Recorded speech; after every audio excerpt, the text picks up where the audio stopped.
ನಮಸ್ಕಾರ. ಭರವಸೆ ಯೂಟ್ಯೂಬ್ ಚಾನೆಲ್ಗೆ ಸ್ವಾಗತ. ಭರವಸೆ ಕೇವಲ ಚಾನಲ್ ಅಲ್ಲ, ಬದುಕು ಬದಲಾಗೋದಕ್ಕೆ ತೆರೆದ ಬಾಗಿಲು. ಮದುವೆಗೂ ಮೊದಲು ಒಂದು ಕೌನ್ಸೆಲಿಂಗ್ ಅಗತ್ಯ ಇದೆಯಾ? ಯಾಕೆಂದ್ರೆ ಪ್ರೀತಿಸಿ ಮದುವೆ ಆಗ್ತಾರೆ ಅಂಥವರು ಕೂಡ ಕಪಲ್ ಥೆರಪಿಗಾಗಿ ಒಂದು ಸ್ಲಾಟ್ ಬುಕ್ ಮಾಡಿದ್ದೀನಿ ಅಂತ ಹೇಳ್ತಾ ಇರ್ತಾರೆ. ಜಾತಕ ಹೊಂದದೇ ಹೋದ್ರೂ ಪರವಾಗಿಲ್ಲ, ಆದರೆ ಆಪ್ತ ಸಲಹೆಗಾರರನ್ನ ಭೇಟಿ ಮಾಡೋದಕ್ಕೆ ಮರಿಬೇಡಿ. ಇದು ಈ ಕಾಲದ ಒಂದು ಸ್ಲೋಗನ್ ಆಗಿದೆ.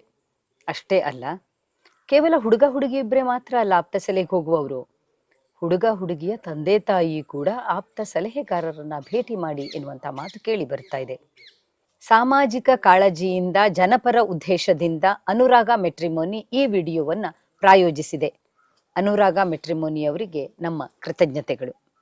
ಇವತ್ತಿನ ನಮ್ಮ ಕಾರ್ಯಕ್ರಮದಲ್ಲಿ ವಿಷಯ ತಜ್ಞರಾಗಿ ಡಾಕ್ಟರ್ ರೂಪಾರಾವ್ ಅವರಿದ್ದಾರೆ. ಮನಃಶಾಸ್ತ್ರಜ್ಞೆಯೂ ಆಗಿರುವ ಲೇಖಕಿ, ಜೊತೆಗೆ ಕೌನ್ಸೆಲಿಂಗ್ ಮತ್ತು ಸೈಕೋಥೆರಪಿ ಎರಡರಲ್ಲಿಯೂ ವಿಶೇಷ ಪರಿಣಿತಿಯನ್ನ ಹೊಂದಿರುವಂತಹ ಡಾಕ್ಟರ್ ರೂಪಾರಾವ್ ಅವರನ್ನ ನಾನು ಕಾರ್ಯಕ್ರಮಕ್ಕೆ ಮಾಡ್ಕೊಳ್ತಾ ಇದ್ದೀನಿ. ನಮಸ್ಕಾರ ಮೇಡಮ್. ನಮಸ್ಕಾರ ಮೇಡಮ್. ಸಾಮಾನ್ಯವಾಗಿ ಮದುವೆ ಆಗುವ ಹುಡುಗ ಹುಡುಗಿ ನಿಮ್ಮ ಹತ್ರ ಬಂದೇ ಬರ್ತಾರೆ. ನನಗೆ ತುಂಬಾ ಕುತೂಹಲ ಇದೆ, ಮದುವೆಗೂ ಮೊದಲು ಕೌನ್ಸೆಲಿಂಗ್ ಅಂತ ಬರ್ತಾರಲ್ಲ ಹುಡುಗ ಹುಡುಗಿ, ಏನನ್ನ ಅವ್ರು ಪಡ್ಕೊಳ್ತಾರೆ ಇಲ್ಲಿ? ಕೌನ್ಸೆಲಿಂಗ್ ಅಂದ್ರೆ ಇದು ಎಷ್ಟು ಮುಖ್ಯ, ಎಷ್ಟು ಅಗತ್ಯ, ಮತ್ತೆ ಇಡೀ ಕುಟುಂಬ ಕೂಡ ಇದರಲ್ಲಿ ಇನ್ವಾಲ್ವ್ ಆಗ್ಬೇಕಾ? ಕೇವಲ ಹುಡುಗ ಹುಡುಗಿಗೆ ಮಾತ್ರ ಆಪ್ತ ಸಲಹೆ ನೀಡಿದ್ರೆ ಸಾಕ, ಅಥವಾ ಇಡೀ ಕುಟುಂಬಕ್ಕೆ ಇದು ಅಗತ್ಯವಾಗಿರುತ್ತಾ? ಇದೊಂದು ಹೊಸ ಟ್ರೆಂಡ್. ಹೌದು. ಇದು ವಿವಾಹ ಪೂರ್ವ ಕೌನ್ಸಿಲಿಂಗ್ ಅಥವಾ ಪ್ರೀ ಮ್ಯಾರಿಟಲ್ ಕೌನ್ಸಿಲಿಂಗ್ ಅನ್ನೋದು, ಇದು ಕಾನ್ಸೆಪ್ಟ್ ಇತ್ತೀಚೆಗೆ ಪಾಪ್ಯುಲರ್ ಆಗ್ತಾ ಇದೆ, ಆದ್ರೆ ಮೊದಲಿಂದ ಇದೆ. ಇದೇನಂತ ಹೇಳಿದ್ರೆ, ಸಾಮಾನ್ಯವಾಗಿ ನಾವು ನೋಡಿದ್ರೆ ಕಂಪ್ಯಾಟಬಿಲಿಟಿಗೋಸ್ಕರ, ಅಂದ್ರೆ ಮದುವೆ ಆದ್ಮೇಲೆ ಆಗುವಂತಹ ಜಗಳ. ಯಾಕಂದ್ರೆ ಯೂಶಲಿ ನೀವು ಮದುವೆ ಆದ್ಮೇಲೆ ನೋಡಿದ್ರೆ ಜಗಳಗಳು ಪರ್ಸನಾಲಿಟಿ ಡಿಫ್ರೆನ್ಸ್ ಇಂದ ಇರ್ಬೋದು, ಅಥವಾ ಎಕ್ಸ್ಪೆಕ್ಟೇಷನ್ ಮೀಟ್ ಆಗದಲ್ಲಿರೋದ್ರಿಂದ ಜಗಳ ಆಗ್ಬೋದು. ಈ ತರ ಬೇಕಾದಷ್ಟು ಜಗಳ ಆಗುತ್ತೆ. ಸಾಮಾನ್ಯವಾಗಿ ಏನ್ ಹೇಳ್ತಾರೆ, ನೀವು ಇವಳು ಹೀಗಂತ ಗೊತ್ತಿದ್ರೆ ನಾನು ಮದ್ವೆನೇ ಆಗ್ತಾ ಇರ್ಲಿಲ್ಲ, ನಿನ್ ಸ್ವಭಾವ ಹೀಗಿದ್ದಿದ್ರೆ ನಾನು ಹೀಗೆ ಅಂತ ಗೊತ್ತಿದ್ರೆ ನಾನು ಮದ್ವೆ ಆಗ್ತಿರ್ಲಿಲ್ಲ, ನಾನು ಬೇರೆಯವ್ರ ಮದ್ವೆ ಆಗ್ತಿದ್ದೆ. ಈ ತರ ಜಗಳ ಮಾತುಗಳು ತುಂಬಾ ಕಾಮನ್. ಈ ಪ್ರೀ ಮ್ಯಾರಿಟಲ್ ಕೌನ್ಸಿಲಿಂಗ್ ಅಥವಾ ವಿವಾಹ ಪೂರ್ವ ಕೌನ್ಸಿಲಿಂಗ್ ಅಲ್ಲಿ ಏನ್ ಮಾಡ್ತೀವಿ ಅಂತ ಹೇಳಿದ್ರೆ, ಏನ್ ಮಾಡ್ತಾರೆ ಯೂಶಲಿ ಅಂದ್ರೆ, ಈಗ ಒಂದು ಮದ್ವೆ ಗಂಡು ಹೆಣ್ಣೋದು ಇವಾಗ ಹೆಂಗ್ ನಡೀತಾ ಇದೆ, ಮದ್ವೆ ಗಂಡು ನೋಡಕ್ಕೆ ಅಂದ್ರೆ ಹೋಗ್ತಾರೆ. ಮದ್ವೆ ಏನು ಗಂಡು ಸಂಬಳ ಎಷ್ಟು, ಹೆಣ್ಣಿನ ಸಂಬಳ ಎಷ್ಟು, ಆಮೇಲೆ ಹೆಣ್ಣಿಗೆ ಏನ್ ಎಕ್ಸ್ಪೆಕ್ಟೇಷನ್, ಸಿಂಪಲ್ ಎಕ್ಸ್ಪೆಕ್ಟೇಷನ್ಸ್ ಕೇಳ್ತಾರೆ. ಅದರಿಂದ ಆಚೆ ಕೇಳಕ್ಕೆ ಅವ್ರಿಗೂ ಆಗಲ್ಲ, ಗೊತ್ತೂ ಆಗೋದಿಲ್ಲ. ಆಮೇಲೆ ಈ ಕೆಲವೊಂದು ಸಣ್ಣ ಸಣ್ಣ ಮೈಕ್ರೋ ಥಿಂಗ್ಸ್, ವಿಷಯಗಳನ್ನ ಅವರು ಕೇಳೋದು ಮರ್ತು ಹೋಗ್ತಾರೆ, ಅಥವಾ ಕೇಳ್ಬೋದು ಅಂದ್ರೂ ಭಯ ಆಗತ್ತೆ. ಸಿಂಪಲ್ ಎಕ್ಸಾಂಪಲ್, ನಿಮ್ಗೆ ಈ ಒಂದು ಮದ್ವೆ ಇದ್ರಲ್ಲಿ ಗಂಡಿಗೆ ಕುಡಿಯೋ ಅಭ್ಯಾಸ ಇದೆಯಾ ಅಂತ ಕೇಳಿದಕ್ಕೇನೆ ಗಂಡನವರು ಅಫೆಂಡ್ ಆಗಿ ತಗೊಂಡ್ರು. ಇಷ್ಟೊಂದು ಇದಾಗಿ ನಾವು ಹೀಗೆಲ್ಲ ಕೇಳ್ಬೋದಾ ನೀವು ಅಂತ. ಸೊ ಇದನ್ನ ನಾವು ನಮ್ಮ ಹತ್ರ ಬಂದಾಗ, ಅಂದ್ರೆ ವಿವಾಹ ಪೂರ್ವ ಕೌನ್ಸಿಲರ್ಸ್ ಹತ್ರ ಬಂದ್ರೆ, ಅಥವಾ ರಿಲೇಶನ್ಶಿಪ್ ಕೋಚ್ ಅಂದ್ರೆ, ನಾನು ಇನ್ನೊಂದು ಇದ್ರಲ್ಲಿ ಏನಂದ್ರೆ ರಿಲೇಶನ್ಶಿಪ್ ಕೋಚ್ ಅಂತಾನೆ ಕರೆಯೋಣ. ಸೊ ಇಂಥ ಸ್ಯಾಂಪಲ್ ಬಂದಾಗ ಫಸ್ಟ್ ನಾವು ಏನು expectations, it's not about money expectations ಎಲ್ಲ ಅವ್ರಿಗಾಗಿರುತ್ತೆ. ಅದು ಬಿಟ್ಟು ಎಮೋಷನಲ್ ಎಕ್ಸ್ಪೆಕ್ಟೇಷನ್ಸ್ ಏನು, ಭಾವನಾತ್ಮಕ ನಿರೀಕ್ಷೆಗಳು ಏನು, ಇವ್ರಿಗೇನು ನಿರೀಕ್ಷೆ ಇದೆ, ಹೆಣ್ಣಿನ ಪರ್ಸನಾಲಿಟಿ ಏನು, ಗಂಡಿನ ಪರ್ಸನಾಲಿಟಿ ಏನು, ಹೆಣ್ಣಿನ ಸಾಮಾನ್ಯವಾದ ಲಕ್ಷಣಗಳೇನು. ಅಂದ್ರೆ ಒಂದು ಪರ್ಸನಾಲಿಟಿ ಅಂದ್ರೆ ಅದಕ್ಕೆ ಒಂದಷ್ಟು ಸಾಮಾನ್ಯ ಲಕ್ಷಣಗಳಿವೆ. ಈ ಲಕ್ಷಣಗಳನ್ನ ಗಂಡು ಅರ್ಥ ಮಾಡ್ಕೊಂಡು ಓಕೆ ಅಂತಾರ, ದಿಸ್ ಇಸ್ ವಾಟ್. ಅಥವಾ ಗಂಡಿನ ಲಕ್ಷಣಗಳು ಅಂದ್ರೆ, ಗಂಡಿಗೆ ಗುಣಲಕ್ಷಣಗಳಿರ್ತವೆ ಈ ಒಂದು ಪರ್ಸನಾಲಿಟಿಗೆ. ಫಾರ್ ಎಕ್ಸಾಂಪಲ್, ಎಕ್ಸ್ಟ್ರೋವರ್ಟ್ ಇಂಟ್ರೋವರ್ಟ್ ಅಂತ ಎಕ್ಸಾಂಪಲ್ ತಗೊಳ್ಳೋಣ. ನನ್ನ ಹತ್ರ ಬಂದವರು ಏನಾಗುತ್ತೆ, ಒಂದೇ ಬಂದಿತ್ತು, ಹೆಂಡತಿ ಕಂಪ್ಲೀಟ್ ಆಗಿ ಇಂಟ್ರೋವರ್ಟ್, ಅವಳು ಯಾವ ಫ್ಯಾಮಿಲಿ ಫಂಕ್ಷನ್ಗೆ ಪಾರ್ಟಿಗೆ ಏನಕ್ಕೆ ಹೋಗಲ್ಲ. ಗಂಡ ಫುಲ್ ಅಪೋಸಿಟ್, ಗಂಡನಿಗೆ ಪಾರ್ಟಿನೇ ಲೈಫ್, ಹೊರಗಡೆ ಜನರ ಜೊತೆ ಮೀಟ್ ಆಗ್ಬೇಕು, ಪೂರ್ತಿ ಜನರ ಜೊತೆ ಇರ್ಬೇಕು, ಗುಂಪಿರ್ಬೇಕು. ಅವ್ನು ಗುಂಪಿಲ್ದಲೇ ಇರಕ್ಕಾಗಲ್ಲ. ಇವಳಿಗೆ ಏನಂದ್ರೆ ನಾನು ಆಯ್ತು ನನ್ನ ಗಂಡ ಆಯ್ತು ಅಂತಿರ್ಬೇಕು. ಅವನಿಗೆ ಟೋಟಲ್ ನಾವು ಪೂರ್ತಿ ಫ್ಯಾಮಿಲಿ ಅಂತ. ಅವನು ಯಾವಾಗ ಹೆಂಡತಿನ ಬಿಟ್ಟು ಹೋಗ್ತಾನೋ ಅವಾಗ ಹೆಂಡತಿಗೆ ಏನ್ ಅನ್ಸ್ತಿತ್ತು, ನನ್ನ ಕೇರ್ ಮಾಡಲ್ಲ. ಅಲ್ಲೇನ್ ಅರ್ಥ ಮಾಡ್ಕೊಳ್ತಿಲ್ಲ ಅವಳು, ಇವನ್ ಪರ್ಸನಾಲಿಟಿ ಬೇರೆ, ನನ್ನ ಪರ್ಸನಾಲಿಟಿ ಬೇರೆ ಅನ್ನೋದು ಅರ್ಥ ಮಾಡ್ಕೊಳಕ್ಕೆ ಟೈಮ್ ತುಂಬಾ ಬೇಕಾಯ್ತು ಅವ್ರು ನಮ್ಮ ಹತ್ರ ಬಂದಾಗ. ಈ ಒಂದು ಅರ್ಥನ ನಾವು ಮುಂಚೆನೆ ಹೇಳ್ತೀವಿ. ಸೊ ಫಾರ್ ಎಕ್ಸಾಂಪಲ್, ಮದ್ವೆಗೆ ಮುಂಚೆನೆ, ನೋಡಪ್ಪ ಈ ಹೆಣ್ಣಿನ ಹೆಂಡತಿ ಎಕ್ಸ್ಟ್ರೋವರ್ಟ್, ಅವಳು ಸೋಷಿಯಲ್ ಮೀಡಿಯಾನಲ್ಲಿ ಗ್ಯಾರಂಟಿ ಇರ್ತಾರೆ, ಸೋಷಿಯಲ್ ಮೀಡಿಯಾನಲ್ಲಿ ಫ್ರೆಂಡ್ಸ್ ಇರ್ತಾರೆ, ಫ್ರೆಂಡ್ಸ್ ಜೊತೆ ಹೋಗಿ ಬರ್ತಾರೆ, ಕ್ಲಬ್ ಇರುತ್ತೆ, ಇದೆಲ್ಲ ಇರುತ್ತೆ, ಇವೆಲ್ಲ ಓಕೆನಾ?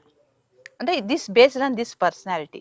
ಹಾಗೇನೆ ಈಗ ನಿಮ್ ಗಂಡಂದು ಇದೆ ಕೆಲಸ ಆಯ್ತು ಅವಂದಾಯ್ತು ಅಂತ ಎಮೋಷನ್ಸ್ ಎಕ್ಸ್ಪ್ರೆಸ್ ಮಾಡಲ್ಲ, ಇದು ಓಕೆನಾ?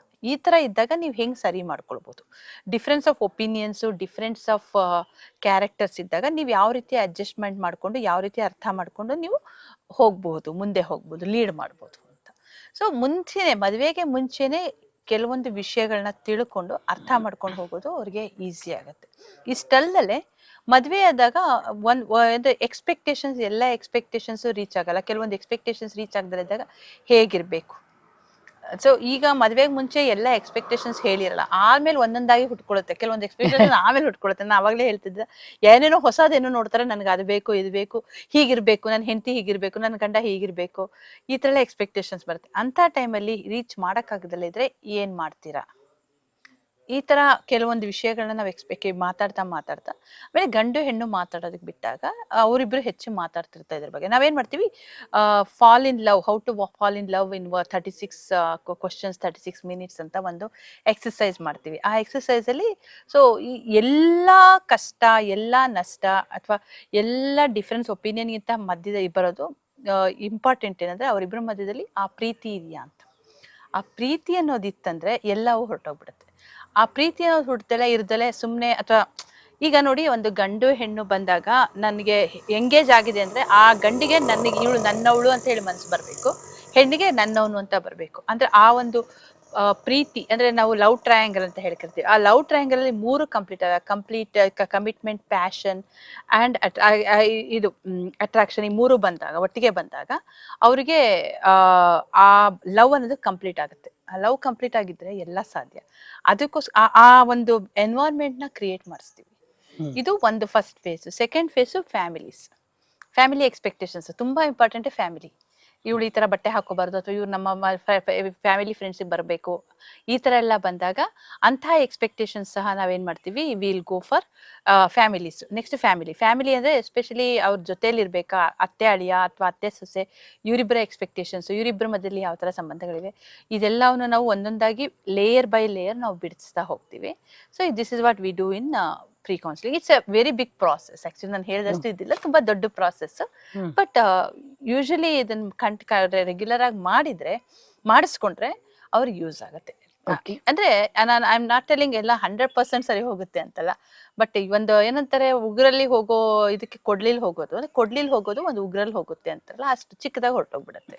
ಆ ತರ ಆಗತ್ತೆ ಅಷ್ಟೇ. ಅಂದ್ರೆ ಮದುವೆಯ ಅನ್ನುವಂತ ಹೊಸ ಒಂದು ವ್ಯವಸ್ಥೆಗೆ, ಒಂದು ಹೊಸ ಜವಾಬ್ದಾರಿಗೆ ತೆರೆದುಕೊಳ್ಳುವಾಗ ಇಬ್ಬರೂ ಕೂಡ ಒಬ್ರನ್ನೊಬ್ರು ಇನ್ನಷ್ಟು ಸರಿಯಾಗಿ ಅರ್ಥ ಮಾಡ್ಕೊಳ್ಳೋದಕ್ಕೆ ಇದು ಬೇಕಿದು. ಇವಾಗಿನ ಪ್ರೆಸೆಂಟ್ ಟ್ರೆಂಡ್ಗಂತೂ ತುಂಬಾ ಬೇಕು.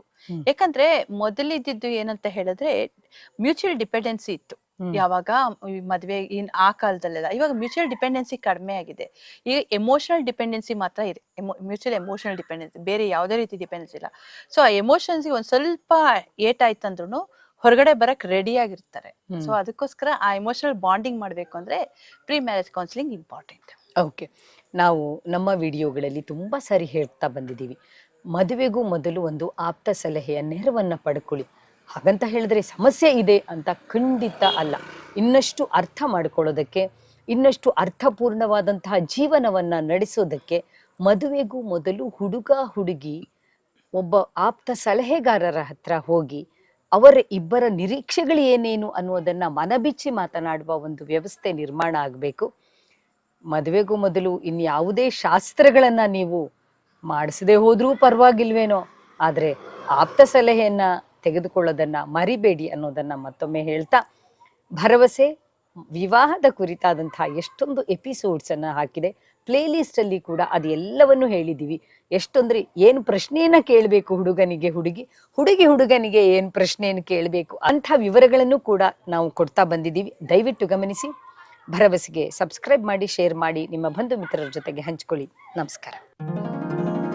ನೀವು ಕೇಳ್ತಾ ಇದ್ರಿ ಆನ್ಲೈನ್ ವರ್ಕ್ಶಾಪ್ ಯಾವಾಗ ಅಂತ. ಗ್ರೂಪ್ ಕೌನ್ಸೆಲಿಂಗ್ ಮಾದರಿಯಲ್ಲಿ ಥೆರಪಿಯ ಹಾಗೆ ಪರಿಣಾಮ ಬೀರುವ ಆನ್ಲೈನ್ ವರ್ಕ್ಶಾಪ್ ಇದೇ ಡಿಸೆಂಬರ್ 27 ಮತ್ತು 28 ಶನಿವಾರ ಹಾಗೂ ಭಾನುವಾರ ಸಂಜೆ 5ರಿಂದ 7ರವರೆಗೆ ನಡೆಯಲಿದೆ. ಹೆಚ್ಚಿನ ಮಾಹಿತಿಗಾಗಿ ಸಂಪರ್ಕಿಸಿ 9986388198. 94832 47714.